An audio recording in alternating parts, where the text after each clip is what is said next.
주께서 인도하신 줄을 믿고 주님 앞에 나왔습니다. 물질로 그 믿음을 고백하며 그 은혜를 감사하며 드린 그 손길들과 물질을 주님께서 받으시고 주님 축복하여 주시고 하나님 나라를 위해서 귀하게 사용하여 주옵소서. 영혼들을 구원하고 하나님 기뻐하시는 일들을 위해서 하나님이 친히 사용하시고 간섭하시길 원합니다. 이 시간에 주의 말씀 듣기를 원합니다. 하나님께서 부족한 종을 세우셨는데 입술을 사용하셔서 하나님의 말씀이 증거되게 하시고 하나님의 말씀이 당신의 사랑하는 그런 귀한 백성들 마음 심령밭에 잘 심겨서 열매 맺어지는 그런 은혜가 있도록 축복하여 주옵소서. 예수님의 이름으로 기도드렸습니다. 여러분들 억울한 일 보셨어요? 저는 지난주에 억울한 일을 좀 당해봤는데 교회 아니고 교회가 아니고 바깥에서. 근데 한국에 있을 때보다 좀 더 자주 당하는 것 같아요. 아마 뭐 언어 때문에 그런지 사회적인 시스템이 익숙해지지 않아서 그런지 그렇습니다. 그런데 억울한 일 당하는 친구는 어떻게 할 수가 없죠. 내가 해결할 수 없으니까. 한 가지 기사를 제가 지난주에 또 읽었는데 이분 정말 억울하겠더라고요. 누구신가 하면 필리핀에서 선교 활동을 하시던 배경모 선교사님이라는 분이세요. 어느 날 경찰들이 이분이 성결교 교단에서 파송된 선교사님이신데 어느 날 경찰들이 교단 선교실 선교 사무실에 들어왔어요. 경찰들이 들어와서 수색한다고 수색했는데 교단 사무실에서 무엇이 발견됐냐면 총하고 실탄하고 수류탄을 발견한 거예요. 있을 수 없는 일이죠, 그죠? 그래서 이분이 체포됐어요. 근데 이분 이야기 들어보니까 이분은 결백해요. 전혀 그런 일을 할 뿐이 아니고 주변에서도 그것을 보장한다고 탄원하고 하는 이게 받아들여지지 않는 거예요. 그러니까 누군가 이렇게 모함을 했거나 아니면 부패한 경찰들이 금품을 요구하기 위해 조작한 것일 수도 있다. 이런 의견들도 지금 나오고 있어요. 근데 벌써 지금 2달째 넘게 감옥에 수감 중에 있습니다. 이분이 필리핀에 가셔서 18년 동안 선교 활동을 하시는데 특별히 가난한 사람들을 이렇게 섬겼다고. 가난한 지역에다 그렇게 열심히 섬겼는데 아니 도대체 이렇게 착하고 훌륭한 선교사님에게 왜 이런 일이 일어났을까? 그래서 이분을 위해서 함께 기도하자고 그렇게 뭐 페이스북도 올라오고 그다음에 신문에도 기독교 신문에도 올라오고 그렇게 하는데 어떻게 기도해야 돼요? 물론 일단 빨리 풀려나기를 위해서 기도해야 되겠죠. 물론 빨리 풀려나기를 기도하는데 그러면서 제가 오늘 이 본문을 함께 묵상하면서 무슨 생각이 떠올랐는가 하면 혹시 아니 분명히 이분이 그렇게 필리핀 감옥에 억울하게 들어가실 때는 하나님의 뜻이 있을 것이다. 혹시 감옥에서 전도하다고 보내신 게 아닐까? 이 감옥이 얼마나 더러운지 들어가시자마자 피부병에 걸리셨대요. 그러니까 뭐 우리가 생각할 수 없는 상상할 수 없는 그런 여건과 조건일 거예요. 근데 그곳에서도 틀림없이 누군가 가서 주님의 복음을, 구원의 복음을 전해야 되는데 하나님이 찾으시다가 이것을 감당할 수 있는 나의 종이 누굴까? 그래서 선택하신 분이 혹시 그분이 아닐까? 이런 생각을 제가 잠시 하게 됐습니다. 2000년 전에, 지금부터 2000년 전에 똑같은 일을 바울과 신라가 겪어요. 빌립보라고 하는 그런 곳에 가서 전도를 하는데 억울하게 붙잡혀서 매를 맞아요. 그리고 감옥에 갇힙니다. 어떤 일이 일어나는가 하면 전도를 하는데 점치는 귀신 들린 여종이 있었다고 해요. 한 여종이 있었는데 거기에 귀신이 들렸는데 그 귀신은 뭐 하는 일을 했냐면 점을 쳤어요. 근데 그 주인이 그 여종을 사용해서 비즈니스를 하는 거죠. 점치고 돈을 버는 일을 했어요. 근데 이 여종이 이 바울과 신라가 복음을 전하면서 전도를 하는데 따라다니면서 방해를 하는 거예요. 이게 성경에 보면 소리를 질렀다고 해요. 큰 소리를 질렀다고 해요. 우리가 전도를 할 때에 방해가 있어요. 사람을 통해서 방해하기도 하고 갑자기 전화가 오기도 하고요. 이제 저는 이제 우리 아내하고 아이가 어리니까 같이 신방을 가면 어떤 때는 아이를 통해서도 방해를 해요. 아이가 역사에서 말씀을 나누지 못하고 방해. 그럼 저는 이제 우리 아내에게 제 아내에게 데리고 나가라고 그렇게 부탁을 하죠. 설교할 때도 마찬가지죠. 방해가 될 때가 있어요. 방해를 할 때가 있어요. 아까 제가 말씀드렸다시피 다른 때에게 전화벨이 안 울리고 하필 그 시간에 전화가 오죠. 그 다음에 소곤소곤 이렇게 이야기하는 거. 충동을 이기지 못하는 소곤소곤 이야기 하고 싶죠? 네? 갑자기? 이런 것들이 다 방해가 돼요. 그 다음에 아까 이제 마이크가 잘 안 나왔는데 어떤 때는 마이크 통해서도 기계를 통해서도 방해가 일어나는 것을 제가 이렇게 느낄 때가 있습니다. 그래서 구원의 복음을 증거할 때 그 마귀가 알아요. 그리고 가만두지 않습니다. 반드시 방해가 있어요. 지금 바울과 시라가 복음을 증거하고 이 빌립보라고 하는 도시에 와서 영혼을 구원하는 일을 하는데 이 마귀가 가만히 있지 않고 방해를 하는데 큰 소리를 지르면서 방해합니다. 얼마나 방해가 됐는지 이 바울이 참다 못 참고 나중에 예수님의 이름으로 쫓아내죠. 그리고 나서 이제 이 주인이 자기 점을 쳐서 돈을 벌었는데 귀신이 나와서는 더 이상 점을 못 치잖아요. 그냥 비즈니스 망하게 됐어요. 그러니까 화가 나가지고 이 바울과 시라를 붙잡아가지고 관리들에게 끌고 가고 거기에 주둔하고 있었던 로마 군대 그 상관들에게 끌고 가서 억울한 돈을 씌웁니다. 그러니까 로마 군대 상관들이 이 이야기를 듣고 일방적으로 듣고 재판도 하지 않고 바로 그 자리에서 옷을 벗기고 매질했어요. 성경에 보면 많이 때렸다. 그렇게 기록하고 있어요. 많이 때렸다. 그리고 바울과 시라를 감옥에 집어넣어버렸어요. 그리고 가두는데 착고에 채웠다고 하는데 보면 원어로 보면 나무로 된 그런 착고에 거기에 발을 집어넣고 발을 움직이지 못하도록 가둬버리거든요. 아니 바울과 시라가 이렇게 가서 복음 전하고 특별하게 나쁜 일을 한 것이 없는데 왜 바울과 실라에게 이러한 일이 일어났을까? 특별히 오늘 본문을 보면요, 바울과 실라의 그 행적을 보면 성령께서 철저하게 이들을 인도하셨다라고 이렇게 기록하고 있어요. 6절에 보니까 성령이 아시아에서 말씀을 전하지 못하게 하시거늘 그들이 두루기아와 갈라디아 땅으로 가요. 이 바울과 실라는 아시아로 가고 싶은데 성령이 못 가게 막았어요. 그 다음에 7절에도 보니까 무시아 앞에 이르러 비두니아로 가고자 애쓰되 예수의 영이 허락하지 아니하시니라. 여기 성령을 다시 예수님의 영으로 이렇게 표현을 하고 있죠. 예수님의 영이 허락하시지 않아요. 그래서 비두니아로 가려고 하는데 거기도 못 가게 하십니다. 그러니까 성령님이 어디론가 이 바울과 시라를 인도하시는 곳이 있는 거예요.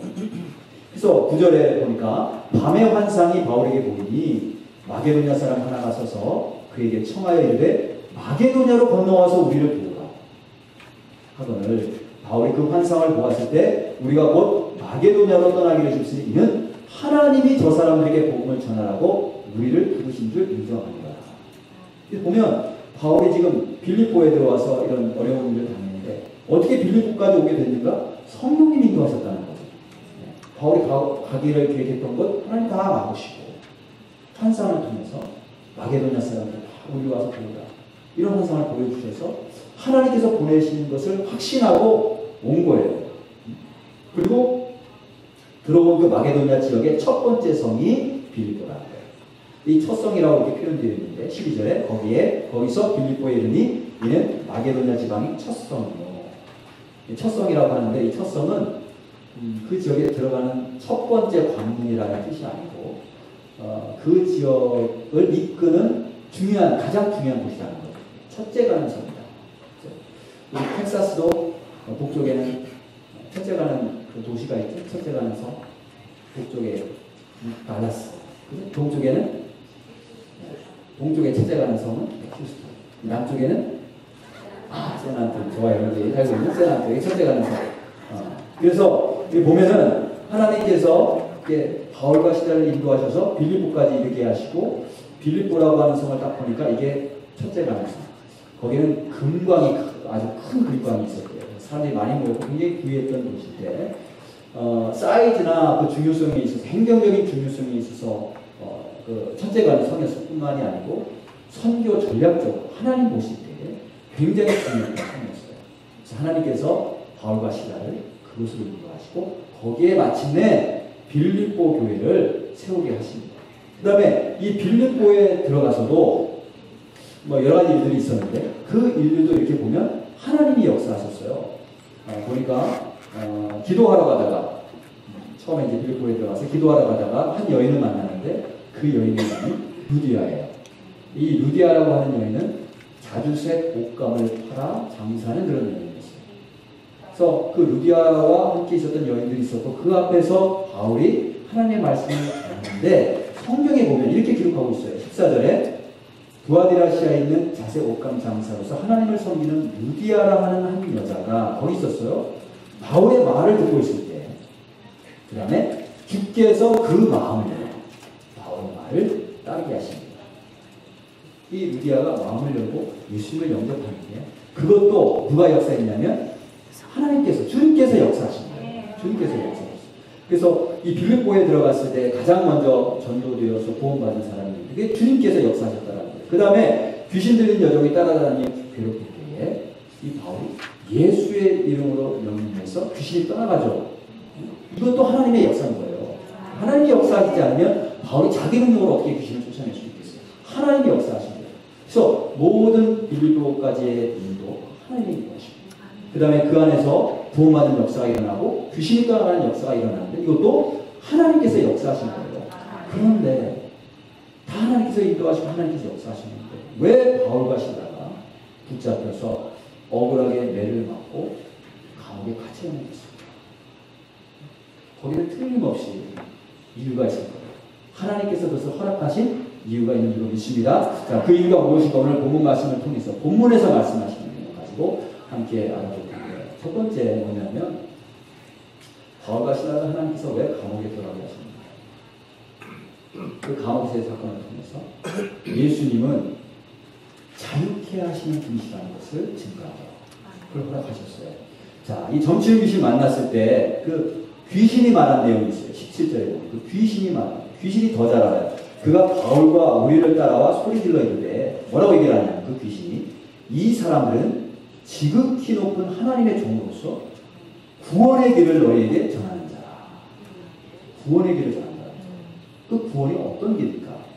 나중에 이제 바울과 실라가 감옥에서 갇힌데 감옥에서 어떤 사건이 일어나죠? 그 사건이 일어난 다음에 간수가 앞에 나와서 바울과 실라 앞에 절을 하고 바깥으로 데리고 나가서 물어봅니다. 그 물어보는 내용이 30절에 나오는데 간수가 이렇게 물어봐요. 그들을 데리고 나가 이르되 선생들이여 내가 어떻게 하여야 구원을 받습니까? 31절에 이르되 주 예수를 믿으라 그리하면 너와 네 집이 구원을 받으리라. 자, 예수님을 믿으면 우리가 구원을 받습니다. 근데 그 구원이라는 게 도대체 뭔가? 이 빌립보라고 하는 지역은 예수님을 전혀 모르는 곳이에요. 그곳에 와서 바울과 실라가 예수 믿으면 구원받아. 예수 믿어야 돼. 예수 믿어야 영원히 구원받아. 이렇게 설교하고 전도하는 도대체 그 구원이라는 게 무엇일까? 그 구원이 무엇인가를 알려주시는데 이 감옥에서 일어난 사건을 통해서 알려주십니다. 바울과 실라가 감옥에 이제 많이 매를 맞고 감옥에 갇혀있을 때 한밤중에 그들이 무엇을 했냐면 기도하고 찬양했죠. 자, 그 장면이 이제 나오는데 23절부터 한번 볼까요? 많이 친후에 옥에 가두고 간수에게 명하여 든든히 지키라 하니 24절에 그가 이러한 명령을 받아 그들 깊은 옥에 가두고 그 발을 착고에 든든히 채웠더니 25절에 한밤중에 바울과 실라가 기도하고 하나님을 찬송하며 주의 소식이 듣더라. 그 다음에 보면 26절에 이에 갑자기 큰 지진이 나서 옥토가 움직이고 문이 곧 다 열리며, 자, 문이 열리는데 어떻게 열렸다고 그랬어요? 다 열렸대요. 바울과 실라가 갇힌 곳의 문만 열린 게 아니고 그 감옥에 있는 문들이 다 열린 거예요. 그 다음에 모든 사람의 매인 것이 다 벗어지죠. 바울과 실라를 치우고 있었던 창고만 풀어진 게 아니라 모든 죄수의 창고들이 다 풀어졌어요. 하나님께서 풀어주시는데 바울과 실라만 풀어주시지 않고 모든 사람 다 풀어주십니다. 그 중에 진짜 범죄자도 있을 거예요. 살인자, 끔찍한 살인자들도 있었을 테고, 강도도 있었을 테고, 강간한 사람도 있었을 테고, 온갖 흉악범들이 다 있었을 텐데 다 풀어주셨어요. 다 풀어주셨어요.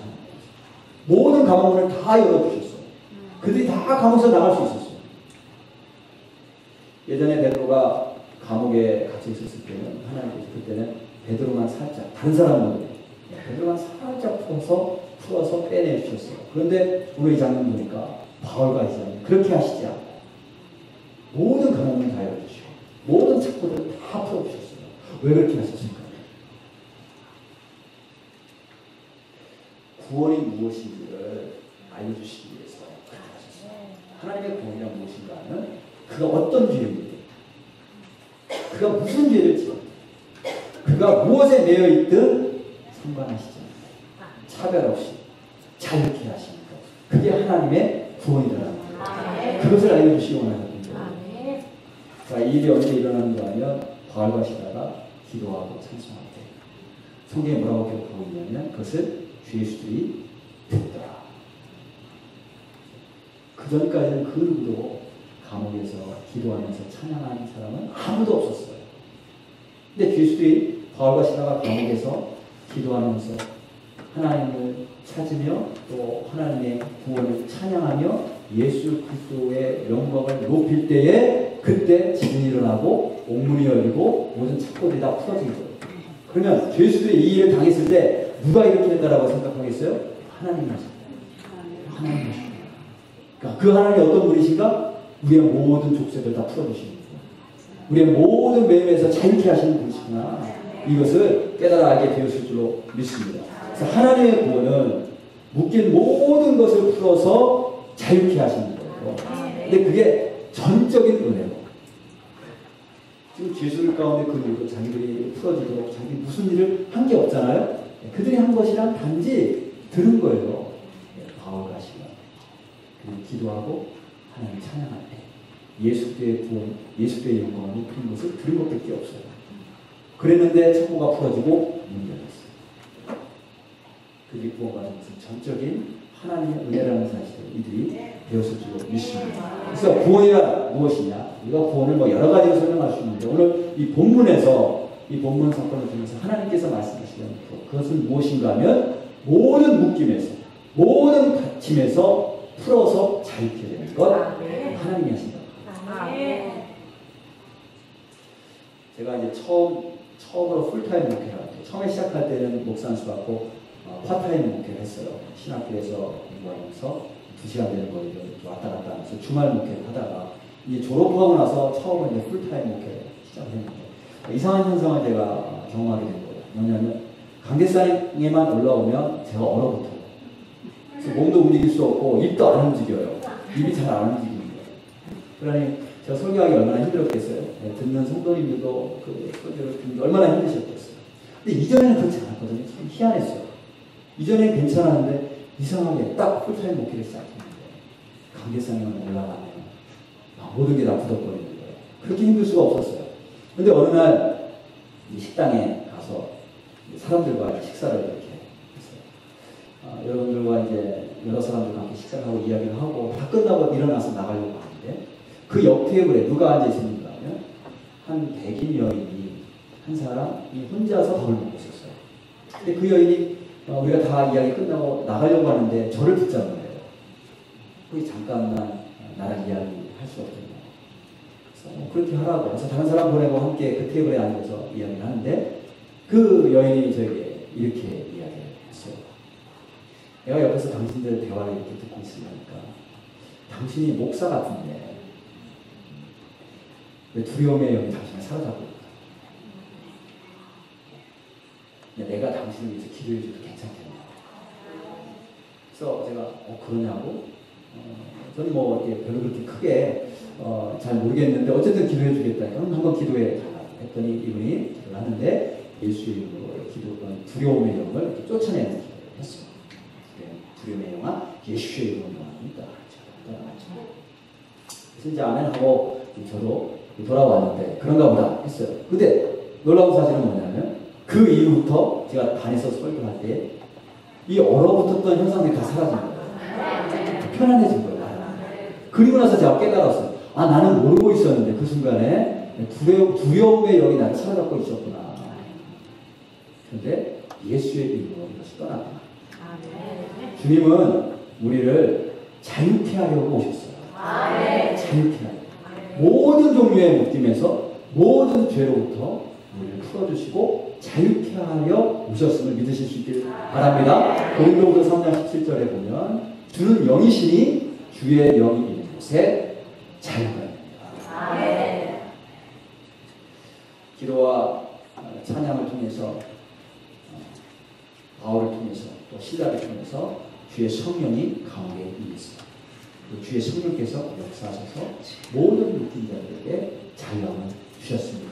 이 시간에 저와 여러분들 우리 모두에게 혹시 어떤 불안함, 두려움, 염려, 걱정, 아니면 어떤 죄와 어떤 다른 묶임이 있다면 지금 주의 성령께서 역사하셨습니다. 주의 영이 있는 곳에 자유함이 있다고 했습니다. 모든 묶임과 매임에서 풀어주시기를 주님의 이름으로 축복합니다. 그래서 왜 바울과 시라를 열심히 전도하는 사람들을 감옥으로 인도하셨을까? 하나님의 구원이 무엇인지를 그 지역에 알려주시기 위해서. 구원은 모든 묶임에서 다 풀어주십니다. 모든 닫혀있는 것을 다 열어주십니다. 모든 사람들을 자유케 하시는 거야 라는 것을 알려주시기 위해서 보내주셨어요. 특별히 자유케 하시는, 특별히 본문에 보면 그 감옥을 관장하는 간수와 그 가족을 구원하시기 위해서 인도하셨어요. 간수가 잠을 자다가 갑자기 지진이 일어났다. 큰 지진이 일어났다고 했어요. 모든 문들이 다 열릴 정도로 흔들렸으니까 얼마나 크게 진동을 했겠어요. 그 다음에 문들이 열리면서 창고가 풀어지면서 조용히 풀어지지 않았겠죠? 조용히 열려지지 않았겠죠? 예. 교행음이 나 깜짝 놀라서 깨가지고 들어가 보니까 문도 다 열리고 창고를 다 풀어지고 죄수들은 가는데 온데 없고 그런 일들이 일어났어요. 로마법에 의하면 죄수가 탈옥하면 그 죄수를 지키고 있는 파수꾼이 다음날 신문받고 사형당하는 게 있어요. 대신 자기 목숨을 내놔야 돼요. 근데 이 간수는 그냥 단순한 파수꾼이 아니고 이렇게 보면 오늘을 보면 그때의 third shift 그 모든 감옥을 관장하고 있었던 책임자였던 것 같아요. 그러니까 모든 죄수들이 다 남은 것 같으니까 감옥문이 다 열렸으니까 다음날 틀림없이 자기를 붙잡혀서 심한 고문을 당하고 이제 사형당하게 틀림이 없어요. 그래서 이제 칼을 빼서 죽으려고 자살하려고 하는데 그때 바울과 시라가 말리죠. 그게 이제 28절에 나와요. 그러니까 바울이 크게 소리질러 이르되 내 몸을 상하지 말라. 우리가 다 여기 있노라. 이 본문 말씀을 이렇게 보면 몇 번 놀라게 되는데 먼저는 그렇게 매맞고 억울하게 감옥에 갇혔는데 어떻게 기도하고 해서 찬송할 수 있을까? 그 신앙이 놀랍죠? 그 신앙이 놀라게 돼요. 두 번째는 그렇게 기도하고 찬송할 때 옥문이 다 열리고 창고가 다 풀어지는 그런 역사를 보면서 놀라죠. 근데 저는 가장 놀란 게 뭐냐면 이 바울과 신라가 그 문이 다 열렸는데 감옥에서 나가지 않고 기다리고 있었던 게 저는 가장 놀라요. 나 같으면 어떻게 했을까? 기도하고 찬양했는데 다 열렸어요. 창고 다 풀리고 죄수도 다 나가는데 하나님께서 내 기도에 응답하십니다 하고 나가지 않겠어요? 그런데 바울과 신라는 웬일인지 그곳에 남아있었어요. 나가지 않고. 왜 남아있었을까? 성령님이 막지 않으셨을까? 그 외에는 답이 없어요. 하나님께서 어떤 계획이 있으셔서 바울과 신라 다 풀어주셨음에도 불구하고 나가지 못하도록 나가지 않도록 그 마음과 그 몸을 붙잡아 주셨어요. 그 하나님의 계획이 무엇일까? 그 뒤에 이야기를 통해서 우리에게 알려주고 있어요. 하나님의 계획. 그 간수가 자살하려고 하는 것을 이 바울과 시라가 말리고 바울과 시라를 보면서 뭐라고 고백하냐면 선생님이요 내가 어떻게 하야 구원받을 수 있습니까? 그렇게 묻죠? 그때 뭐라고 답변하냐면 31절부터 보면 이르시되 주 예수를 믿으라 그리하면 너와 네 집이 구원을 받으리라. 간수는 내가 어떻게 해야 내가 구원받겠습니까? 나의 구원의 길을 묻고 있는데 바울을 통해서 하나님께서 뭐라고 말씀하시냐면 예수 믿으면 너뿐만이 아니고 너와 내 집이 구원을 받을 거예요. 그 집까지 구원하실 계획을 하나님께서 가지고 계셨어요. 여기 본문에 보면 특별히 16장 이 빌립보에서 일어난 사건을 보면 너와 내 온 집, 너와 내 집이라고 하는 표현이 계속해서 반복해서 나오면서 강조되고 있어요. 그 밑에도 보면 32절에 보면 주의 말씀을 그 사람과 그 집에 있는 모든 사람에게 전하라. 33절에도요. 그 밤 그 시각에 간수가 그들을 데려다가 그 맞은 자리를 씻어주고 자기와 그 온 가족이 다 침례를 받아요. 그 집 온 식구들이 침례를 받았어요. 그 다음에 34절에도 그들을 데리고 자기 집에 올라가서, 그러니까 간수 혼자만의 개인적인 영혼 구원이 아니고 그 간수를 통해서 그 온 집안 식구들이 구원받고 그 집이 오픈되어서 나중에 그 집이 빌립보 교회로 쓰임받아야 돼요. 루디아 집도 마찬가지. 처음에 빌립보에 들어왔을 때 만난 루디아, 그 루디아가 마음을 열죠. 마음을 열고 주님을 받아들였을 때 그가 뭐라고 얘기를 하냐면 15절에 루디아도 마찬가지예요. 그와 그 집이, 그만 구원받은 게 아니고 그와 그 집이 다 침례를 받고 우리에게 청하여 이르되 만일 나를 죽이는 자로 알거든 내 집에 들어와 있노라. 그래서 빌립보 전도의 특징이 뭐냐면 한 사람만 구원받지 않고 그를 통해서 온 집이 구원받았다는 거예요. 성령님께서 마음을 터치한 사람은 루디아였어요. 그리고 간수였어요. 그런데 그들만 구원받은 게 아니고 그들을 통해서 온 가족들이 구원받았어요. 그게 하나님의 계획이었어요.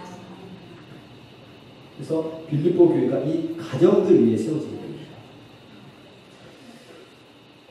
제가 우리 교회 식구들 위해서 기도할 때 이렇게 성도님들하고 대화하고 또 목장에 가서 방문하면서 나는 가족 싸움이나 기도 제목까지 이렇게 기도합니다. 기도하다 보면 이렇게 딱 스탑이 되고 걸리는 부분이 있어요. 그 부분이 어떤 부분이냐면 안 믿는 남편들, 그 다음에 안 믿는 부모님들, 그 다음에 젊은 자녀들, 교회 안 나오는 자녀들, 예전에 믿었었는데 지금은 안 나오고 이런 분들이 참 많은데 이들을 생각하면 그렇게 안타까울 수가 없어요. 이 젊은 친구들이 지금 어디서 방황하고 어디서 방황하고 우리 온 가족이 다 함께 예수님을 믿는다면 얼마나 좋겠어요. 주님을 믿고 섬기는데 가족들이 다 함께 해. 네, 가족들이 다 함께 해. 너무 좋죠. 근데 반대로 한 사람이라도 천국까지 못하고 영원한 지옥에 떨어진다고 생각을 한번 해보세요. 이 땅에서 사는 정말 잠시 잠깐이에요. 그리고 우리는 영원한 삶이 눈앞에 있는데 이 땅에서 사는 그 영원한 삶을 준비하고 하나님께서 우리가 하십니다. 이 땅에서 구원받지 못하고 영원한 지옥에 떨어질 것을 생각하면 우리 가족 가운데 누군가 사랑하는 사람 얼마나 안타까울지 모르겠어요. 하나님께서 루디아가 말씀을 들을 때 그 마음을 열어주셨는데 그 이유가 뭐냐면 그 온 가족을 구원하시기 위해서. 하나님이 바울과 시라가 억울하게 매맞고 감옥에 갇히도록 허락하셨어요. 그 이유가 뭐냐면 간수와 그 온 가족이 예수 믿고 구원받았어요. 하나님께서 나를 구원하신 이유 지금 무엇인가 하면 나를 통해서 우리 온 가족이 구원받았습니다. 하기 위해서인지 믿습니다. 지금까지 우리가 가족 구원을 위해서 많이 기도했지만 이게 정말 하나님의 뜻이구나. 그래서 하나님이 나를 구원받게 하셨구나. 다시 한번 확인하시고 우리 가족들을 위해서 우리 온 교회가 다 함께 하시면서 더 기도하실 수 있길 간절히 축원합니다. 틀림없이 하나님께서 들으실 줄 믿습니다. 이게 하나님의 뜻입니다. 자, 이 영혼들의 구원을 위해서 하나님께서 이렇게 바울과 실라를 사용하셨어요. 바울과 실라 다른 데로 가려고 하는데 인도하셔서 빌립보로 가게 하시고 그 다음에 이 바울과 실라를 통해서 이런 영혼들에게 복음을 증거하시고 이들을 구원하게 하셨어요.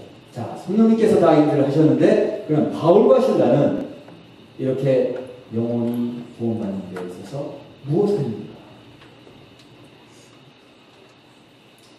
한 게 있어요. 중요한 게 한 게 있는데 중요한 거 함께 말씀을 나누려고 합니다. 13절에 보면은 이렇게 기록하고 있습니다. 안식일에 우리가 기도할 곳이 있을까요? 문밖 강가에 나가 거기에 앉아서 모이자. 빌립보에 들어가서 이 바울과 실라가 가장 먼저 했던 게 뭐냐면 기도할 곳을 찾았어요. 이 이제 본문에 보면 기도라는 말이 계속 반복해서 나옵니다. 도대체 무슨 기도를 했을까요? 나의 진로를 놓고 기도했을까요? 나의 안전을 놓고 기도했을까요? 바울은 예수의 영으로 충만했던 사람이에요. 뭐라고 고백하냐면 나는 죽었고 이미 내 안에는 예수님이 사셔. 예수의 영은 충만한 사람이었어요. 예수의 영은 예수님은 어떤 분이신가? 그 안에 있었던 예수님은 어떤 분이신가? 이 땅에 오신 이유가 영혼 구원을 위해서, 영혼 구원하기 위해서 오신 거예요. 그러니까 바울 안에 이 성령으로 충만했고 예수의 영이라고 표현하고 있는데 예수의 영으로 충만했어요. 그럼 이 예수의 영이 바울 안에서 무엇을 하도록 역사하셨을까요? 영혼 구원의 마음을 쓰도록. 그래서 바울이 빌립보에 왔을 때 가장 먼저 기도할 곳을 찾았는데 그가 기도한 내용 기록되어 있지만 우리는 알 수가 있어요. 그를 통해서 영혼들이 구원받았잖아요. 영혼 구원을 위해서 기도했어요. 그래서 영혼을 구원하고 세우는 일은 기도 없이 불가능하다는 사실입니다. 그 다음에 16절에 보면 또 기도가 나오죠. 우리가 기도하는 곳에 가다가 점치는 귀신 들린 여종 하나를 만나니 저로 오는 주님들에게 큰 이익을 줍니다. 그래서 이 점치는 그 귀신 들린 여종을 만나는데 예수 이름으로 명한테 귀신 나갔어요. 전도할 때 반드시 마귀의 방해가 있어요. 근데 그 마귀의 방해를 물리칠 수 있는 힘이 어디서 나오냐면 기도 통해서 나온다는 거예요. 그걸 알려주기 위해서 굳이 여기 그 점치는 귀신 들린 여종 만나기 전에 기도하는 곳에 야, 어떻게 예수 이름으로 물리치니까 점치는 귀신이 나가? 그 능력에도 나왔을까? 바울은 기도하는 사람이었다는 거예요. 우리가 능력을 사모해서 기도하는 게 아니고 영혼을 구원하는 일에 강력한 마귀의 방해가 있기 때문에 그 마귀의 방해를 물리치는 일은 기도밖에 없기 때문에 기도하는 거예요. 예수님에게 어느 날 그 귀신 들린 아들을 데려온 아버지가 있잖아요. 제자들에게 부탁했는데 쫓아내지 못했어요. 그래서 예수님이 쫓아내셨죠? 그 다음에 이제 제자들이 와서 왜 우리는 못 쫓아냈습니까? 물을 때 예수님께서 뭐라고 말씀하셨냐면 기도에 다른 것을 이런 거가 나왔습니다. 기도했어요. 그 다음에 25절에 보면 또 기도했다는 내용이 나오는데 한밤중에 바울과 실라가 기도하고 하나님을 찬송하며 계시입니다. 자, 여기서 바울과 실라가 기도했던 시점이 어떤 시점인가 하면 핍박받고 환난 당했을 때 착고에 매이고 감옥에 갇혔을 때 그때 기도했어요. 자, 무슨 기도했을까요? 내가 억울하게 여기 갇혔으니까 억울함 풀어달라고 기도했을까요? 아니면 빨리 나가게 해달라고 기도했을까요? 우리가 보통 그렇게 이 본문을 그렇게 적응해요. 우리가 환난당하고 억울함이 당할 때 거기서 믿음을 갖고 찬양하고 기도하면 하나님께서 우리 모든 문제들을 해결해 주시고 열어주십니다. 네, 아멘 이렇게 하시잖아요. 보통 그렇게 적용을 한단 말이에요. 바울도 그렇게 기도했을까요? 내가 지금 너무나 억울하고 모든 게 사게 풀리지 않고 묶여 있는데 주님이 나에게 빨리 여기서 풀려나게 해주세요. 그렇게 기도했을까요? 빌립보서에 보면 바울이 그렇게 편지를 쓰죠. 지금 빌립보서에 보면 거기서는 로마 감옥에 갇혀 있어요. 지금 이때 세워진 빌립보 교회 교인들을 향해서 편지를 하는데 자기의 매일 감옥에서 이 묶여있는 상태에 대해서 이야기다. 그러니까 이 빌립보 교인들은 감옥에 갇혀있는 게 어떤 것인지 너무나 잘 알죠. 그죠? 바울이 그래서 전도하러 감옥에 갇힌 것을 그들이 봤습니다. 근데 뭐라고 고백하냐면 나의 매임이 내가 감옥에 매인 것이 그리스도 안에서 모든 시대 안과 그 밖에 있는 사람들에게 다 전달됐다는 거예요. 그래서 복음의 진보가 있었다는 거예요. 다시 말하면 영혼들이 구원받았다는 거예요. 내가 감옥에 갇혀 있음을 통해서 사람들이 내 모습을 보고 그 안에서 좌절하는 것이 아니고 그 안에서 그리스도 안에 매여 있는 나의 모습을 보면서 그에게 주의 복음을 전합니다. 바울은 그런 사람입니다. 예수의 영을 충만했던 사람이었어요. 근데 그가 그 안에서 기도하고 찬양하는데 여기 보면 한글 번역에는 그가 기도하고 하나님을 찬송하며 이렇게 되어 있는데 원래 뜻은 원래 원어로 보면 어떤 의미가 그 안에 담겨 있냐면 계속 기도하면서 계속 기도하면서 계속 찬양하는 계속 기도하면서 계속 찬양했어요. 그때 큰 지진이 일어나고 문이 열렸어요. 이게 무슨 말이냐면 지진이 일어나고 옥문이 열렸는데 그게 기도의 응답, 그죠? 기도의 응답으로 일어나는 거예요. 근데 만일 바울이 자기의 이런 어떤 억울함과 답답함과 자기 문제만 해결되기 위해서 기도했다면, 그래서 응답받았다면 자기 옥문만 열렸어야죠. 자기 착고만 풀렸어야죠. 근데 바울의 기도의 응답으로 하나님께서 역사하셨는데 모든 문들이 다 열렸어요. 모든 착고들이 다 풀렸어요. 그 얘기는 뭐예요? 바울이 무엇을 위해서 기도했을까요? 감옥에 들어가는 거예요. 감옥에 들어가는 거예요. 수없이 많은 사람들이 그냥 육체적으로 착고와 이런 감옥문에 의해서 갇혔을 게 아니고 그들의 영혼이 말할 수 없는 죄와 사단의 그런 역사 아래 잡혀있는 것을 보게 된 거예요. 그렇죠? 예수님의 영이 그 안에 있었다면 무엇을 느꼈을까? 성경에는 기록되어 있지 않습니다. 그가 기도하니까 그에 대한 응답으로 모든 문들이 열리고 모든 착고들이 풀어졌어요.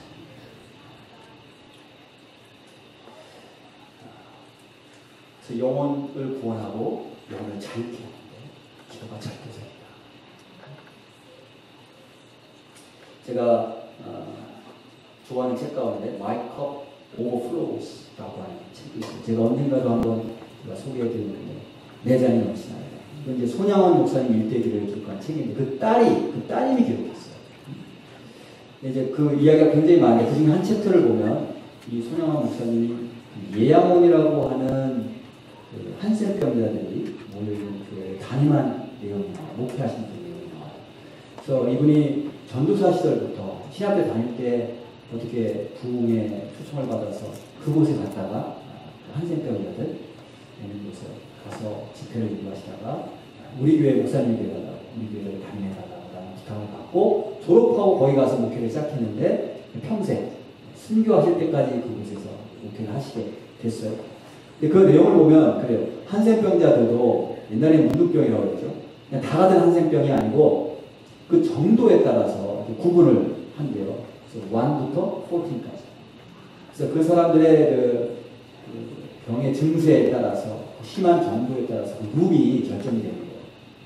그 중에 가장 심한 사람들이 모여있는 곳이 14호방, 룸 14. 근데 여기 가장 심한 환자들이 모여있는데 이 방은 아무나 못 들어간대요. 이 문을 열면 벌써 썩은 냄새가 진동하고 이 악취 때문에 숨을 쉴 수가 없기 때문에 아무나 들어갈 수 없는 거예요. 그래서 거기 들어가려면 수건으로 이렇게 코를 막고 들어가야 돼요. 그 다음에 바닥에는 피하고 고름하고 이런 것들이 다 이렇게 흐르기 때문에 먼저 신문지로 깔고 그 다음에 거기에 나무로다가 이렇게 징검다리처럼 만들어서 그 나무를 밟고 가는 거예요. 그 다음에 이제 그 사람들도 옷을 갈아입어야 되고 환부를 소독해야 되고 치료를 받아야 되잖아요. 그러면 이제 간호사들이 마스크를 쓰고 장갑을 다 끼고 들어가서 한 사람 이렇게 옷 벗기고 닦아주고 이게 씻어주고 약 발라주는데 2시간 걸려요. 2시간 있어요. 그래서 이것을 같은 한센병자들도 들어가기 꺼려한다는 거예요. 근데 이곳을 이제 손양원 목사님 맨발로 들어가시고 그리고 이제 주중에는 바깥에 나가서 많이 집회도 인도하시고 동의를 인도하셔야 되는데 함께 있는 시간 동안 가장 많은 시간을 14호방에서 룸14에서 그 사람들과 함께 있습니다. 그 사람들의 이야기를 들어주고 그 사람들을 위로해주고 그 사람들을 기도해주고 그래서 이 사람들이 죽을 때 소원이 뭐냐면 이 손양원 목사님 품에서 죽는 게 그들의 마지막 소원이에요. 그러면 그들이 죽을 때 막 목사님을 찾아요. 목사님 없이 내가 죽을 수 없다. 목사님을 막 찾아요. 그랬던 목사님이에요. 그 다음에 이 예양원이라는 곳에서 가장 기쁜 날이 언제냐면 이제 1년에 한 번 소풍 가는 날이 있대요. 1년에 한 번 각각 세상에 귀화하러 간 거예요. 그 전에 마음대로 못 나가다니잖아요. 돌에 맞으니까. 1년에 한 번 소풍을 가기 때문에 모든 사람들이 막 도시락 싸가지고 너무나 기쁘고 즐겁게 바깥에 소풍을 가는데 이 소풍을 나갈 때마다 이 손양원 목사님은 도시락을 안 싸가신대요. 일부러 안 싸가신대요. 그리고 나서 이제 점심때가 되면 그렇게 말씀하신대요. 자, 오늘 내가 저기 도시락을 안 싸봤는데 누가 나랑 같이 도시락 나눠 먹을 사람 찾는다. 그러면 그 한센병자들이 다 일제히 자기 도시락을 이렇게 숨기고 다 이렇게 등을 돌리고 같이 안 먹으려고. 아까워서가 아니고 같이 먹으면 목사님한테 올릴까 봐. 그러면 이제 목사님이 이렇게 보고 있다가 가장 증세가 심한 어린아이에게 야, 내가 오늘 너랑 같이 밥 나눠 먹어야 되겠다. 그래서 같이 나눠 먹고 그렇게 하셨다라는 거예요. 저는 이런 스토리 이렇게 들으면서 야, 어떻게 이런 사람이 있을 수가 있나. 이분은 아마 태어날 때부터 이렇게 하나님께서 이런 사랑의 마음을 주셔서 태어났나 보다. 나는 절대로 이렇게 못한다. 나는 이게 비위도 약하고 어떻게 이런 삶을 살 수 있을까? 이 침이 이 한센병 병균에 아주 효과가 있다라고 하는 그런 얘기가 있어서 이분이 그 한센병을 치료할 때 입으로다 이렇게 피고름을 빨았다라는 얘기가 정해져요. 어떻게 이렇게 할 수 있을까? 아마 이분은 특별히 하나님께서 선택하시고 그런 사랑의 마음을 주시는 이렇게 생각을 했어요. 그런데 그 따님이 기록한 기록에 의하면 이런 기록이 있어요. 이 손영원 목사님이 자주 산에 올라가셨대요. 산에 올라가서 일주일씩 기도를 하셨는데 올라갈 때 올라가서 밥을 먹어야 되니까 생쌀을 조금 가지고 올라가셨대요. 그리고 올라가서 그 쌀을 물에다 붓고가지고 조금씩 드시면서 기도를 하셨던 거예요. 일주일씩 그게 기도하고 자주 그렇게 기도하고 내려오셨대요. 도대체 뭘 기도하셨을까? 그 따님이 그 손영원 목사님 쓰신 시, 그 시 가운데 이런 거를 기록해 놓고 있어요. 그 중에 제가 일부를 읽어드릴게요. 주님, 내가 이들을 진실로 사랑하게 하소서. 인위적인 사랑, 사람의 사랑이 아니라 주님이 이들을 사랑하는 것처럼 사랑하게 하소서. 그러니까 손영원 목사님도 그들을 섬기기 위해서 주의 사랑이 아니면 섬길 수 없으니까 몸부림치면서 산에 올라가서 그렇게 자주 생쌀을 먹어가면서 기도하셨던 거예요. 제가 이 책을 읽으면서 이 손 목사님이 한센병대를 섬긴 거 정말 주님의 사랑으로 섬긴 거구나. 근데 그 주님의 사랑이 어디서 왔지? 보니까 그분의 기도를 통해서 왔더라고요. 그러면 나도 기도를 할 수 있지. 그렇죠? 지금 내 안에 그런 주님의 사랑이 충만하게 흐르지 못하지만 그런 사랑을 달라고 기도를 할 수 있지. 우리가 영혼을 사랑하지 않고 어떻게 복음을 전하고 영혼을 돌본다고 우리가 말할 수 있을까요? 가서 전도도 하고 사람을 섬긴다고 하는데 사랑 없이 그걸 어떻게 할 수 있을까? 그 다음에 기도하지 않고 어떻게 주님의 사랑을 내가 품을 수 있을까? 고린도전서에 보면 사랑 없이 하는 모든 일, 심지어는 내 몸을 불사르게 다 내어줘도 하나님 보실 때 사랑이 없으면, 주님의 사랑이 그 안에 없으면 그게 아무것도 안 일어나잖아요. 근데 그 주님의 사랑을 우리가 어떻게 가질 수 있을까요? 내 안에 그 사랑이 없는데 내 기도를 통해서. 바울이 기도하는 사람이었어요. 그가 무엇을 기도했을까? 그가 그렇게 맞고 감옥에 갇히고 하나님이 역사하시고 모든 것이 풀어지고 나갈 수 있었음에도 불구하고 그가 자기 맞은 것을 생각하지 않고 하나님께서 보내주신 그 간식을 붙잡고 그 영혼을 이루기 위해서 인내심을 다 쏟았던 그 바울의 모습. 그 주님의 사랑이 아니면 할 수 없는 일인데 그 주님의 사랑이 그의 기도로부터 나왔다고 저는 믿습니다. 저희 아내가 지난주에 어느 날 갑자기 눈물을 글썽이면서 저에게 와서 그렇게 말했어요. 여보, 우리가 지금 이대로 목장을 개편하면 안 될 것 같아. 사단이 많이 역사할 텐데. 그렇죠? 목장 개편하고 목장이 정말 더 귀하게 세워지면요. 목장 통해서 굉장히 많은 영혼들이 구원받을 거예요. 확신합니다. 근데 그걸 사단이 알아요. 가만히 있겠어요. 얼마나 많이 방해하겠어요. 얼마나 많이 방해하겠어요. 우리 아내가 그 얘기를 하는 거예요. 사단이 방해할 텐데 기도 없이는 우리가 감당할 수 없어요. 우리 먼저 기도해야 돼요. 제가 그 얘기 듣고 제 머리를 큰 것을 이렇게 크게 맞은 것처럼 정신이 번쩍 났어요. 영혼을 사랑하는 마음, 주님의 마음이 부어지지 않는데 그거 없이 어떻게 우리가 목장을 개편하고 전도를 하고 복음을 전한다고 하는 것이 무슨 의미가 있겠는가? 사단이 틀림없이 강하게 역사할 텐데 그것을 우리가 어떻게 막아낼 수 있겠습니까? 기도 먼저 해야 되겠죠. 저와 여러분들 이렇게 보면 기도하시는 분들 많고요. 그 다음에 영혼들 정말 주님의 사랑을 섬기는 분들이 굉장히 많아요. 우리 교회에는. 제가 그걸 보면서 많이 목사도 도전도 받고 너무나 감사하고 정말 우리 교회 하나님께서 귀하게 사용하시려고 특별히 선택하셨구나. 그래서 믿는데 오늘 이 말씀 우리에게 주셨는데요. 더 많이 기도하고 정말 예수님의 사랑이 부어지도록 함께 기도하자고 하나님께서 우리에게 부어주신 대로 이 말씀을 주신 대로 믿습니다. 그렇게 주님의 사랑이 부어지면 정말 우리 안에 그 영원 사랑을 갈구하는 갈망하는 그런 기도의 불이 붙으면 더 뜨겁게 불이 붙으면 틀림없이 우리를 통해서 하나님께서 많은 사람들의 마음의 문을 열어주시고 마귀들이 쫓겨나가는 역사가 일어날 거예요. 많은 묶인 창고들이 다 풀어지고 모든 감옥문들이 열리는 역사가 우리를 통해서 주의 역사를 통해서 일어나게 될 줄로 믿습니다. 저와 여러분들에게 또 우리의 가정 가운데 우리 교회 가운데 이런 놀라운 일들이 풍성하게 일어나기를 주님의 이름으로 축복합니다. 우리 함께 오늘 말씀 생각하면서 찬양하실 텐데 다 같이 일어나셔서 찬양합니다. 주의 나라가 임할 때 하나님 임재하실 때 예배가 회복돼요. 그곳이 감옥일지라도 찬송이 흘러나가고 기도를 합니다. 하나님의 역사가 일어납니다. 예배가 회복되며 기적을 일어납니다. 전능하신 주 영원하신 능력의 통치자 자유가 선포됩니다.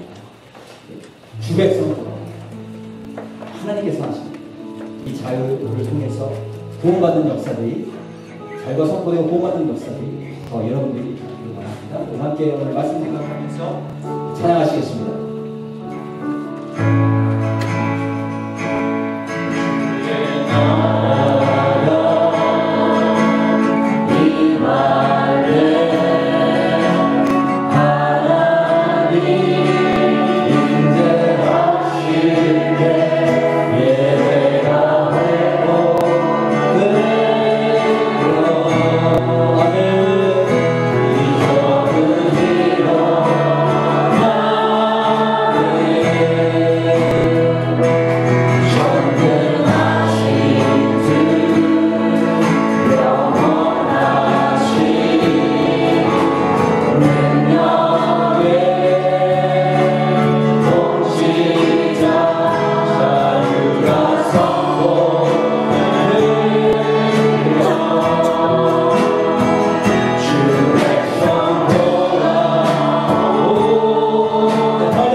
받기를 원하시죠. 주님 내 안에 그 예수의 영이, 하나님 예수의 영이 부어지기를 원합니다. 하나님 주의 사랑 없이, 주님의 마음 없이 우리가 무엇을 하든 그것이 무슨 의미가 있겠습니까? 사랑이 없이 내 몸을 불사르게 내어줘도 아무것도 아니라고 했습니다. 천사의 말을 해도 꽹과리가 없다고 했습니다. 주님, 이 땅에서의 사는 삶 가운데 주께서 우리를 불러주셨는데 하나님 바울과 신같이 주의 사랑이 부어지기를 원합니다.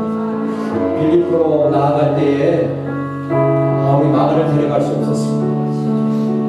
바나바와 마가를 데려가는 일 때문에 힘이 싸우고 헤어졌는데 마가를 호주의 바울로 데려갈 수 없었습니다. 왜냐하면 주의 영과 하나님의 백성들의 영을 구하는 일, 어떤 마귀의 방해가 있고 어떤 혼란과 핍박이 있는지 바울은 너무나 잘 알고 있었습니다. 하나님 아버지의 이 사랑의 마음이 부어지지 않으면, 기도하지 않으면 함께할 수 없음을 알기 때문에 마가를 데려갈 수가 없었습니다. 주님, 우리가 주님과 동행하기를 바랍니다. 주님께서 영원하시기 위해서 나를 사용하시기 원하시는데 하나님 내 안에 먼저 주님의 사랑이 부어지게 도와주옵소서. 주님의 영이, 주님의 마음이 부어질 수 있도록 도와주옵소서. 이거 먼저 되고 그 다음에 하나님 목장 성경한 일을 하게 하시고, 이거 먼저 되고 그 다음에 성가대를 하게 하시고, 이거 먼저 된 다음에 하나님 어떤 일이든 섬기는 일을 할 수 있도록 도와주옵소서. 이거 없이는 우리가 아무리 큰 일을 한다 해도 하나님 주 영광 올릴 수 없습니다. 주님, 내 안에 먼저 주님의 사랑이 부어지게 도와주옵소서.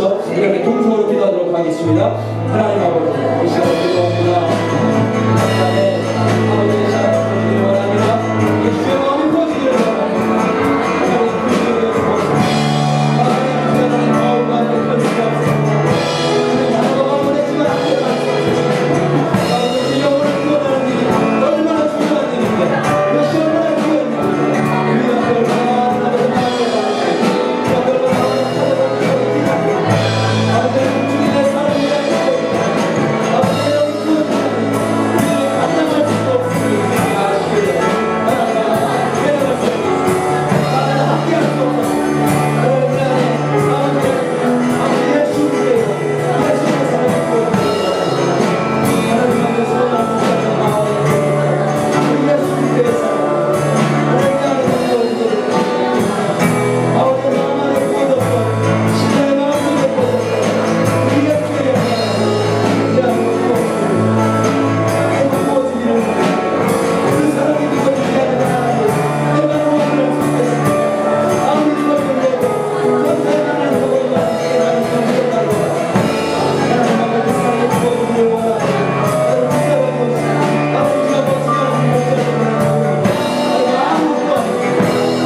여전히 하나님 착고에 차여서 자유를 잃어버리고 어둠 가운데서 감옥문이 그 속에 갇혀있는 그 영혼들을 바라보며 주님의 마음을 품고 함께 기도하게 됩니다.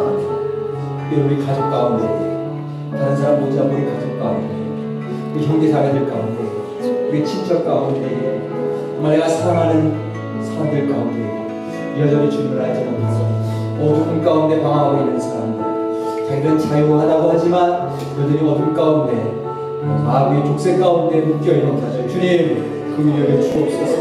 긍휼히 여겨 주옵소서. 불쌍히 여기시고 그들을 풀어주시기를 원합니다. 그들을 풀어주시기를 원합니다.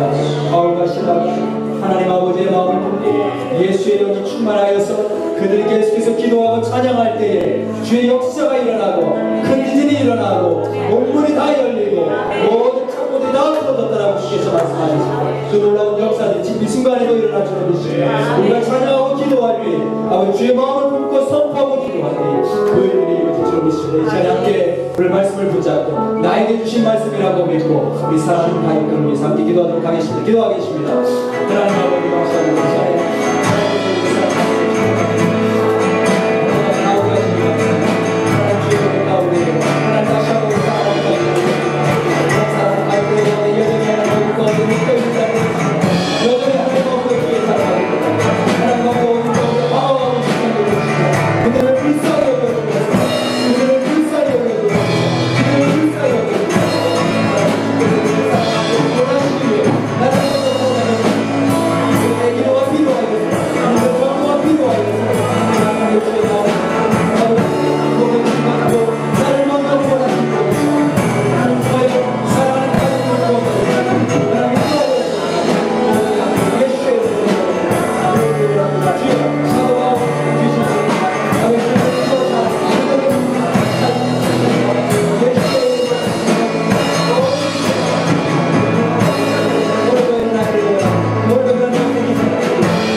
이 시간에 무엇보다도 먼저 바울과 실라 안에 보여주셨던 그 예수의 영, 예수님의 사랑하는 그 마음을 우리에게 보여주옵소서. 손나은 목사님도 기도해서 그 마음을 받아서 그 마음을 가지고 한숨병자들 평생 섬기고 주님의 이름을 위해 순교까지 했다니 주님, 우리도 기도하면 주께서 그 마음을 보여주실 줄 믿습니다.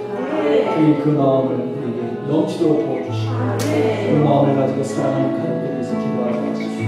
그 기도의 능력, 하나님께서 역사하신 그 능력을, 자유케 하시는 그 능력을, 복음의 능력을, 구원의 역사를 우리도 체험하게 하시고 온 가족이 기뻐하는 다 함께 침례받으며 주의 교회로 주의 나라로 세워질 수 있도록 축복하여 주옵소서. 이제 우리가 함께 예배 마치고 나가서 식사하는 때에 식탁마다 주께서 축복하셔서 주의 사랑이, 주의 놀라운 구원의 기쁨이 넘쳐나는 식탁 되도록 축복하여 주옵소서. 이제는 주 예수 그리스도의 은혜와 하나님 아버지의 원하신 사랑과 성령의 감동과 역사 충만하심이 오늘도 주 앞에 나와서 주님의 사랑을 사모하며 그 사랑이 내 안에 충만하게 흘러넘치기를 간구하고 돌아가는 당신의 귀한 백성들 머리 위에 지금부터 영원까지 함께 하시기를 간절히 축원하옵나이다.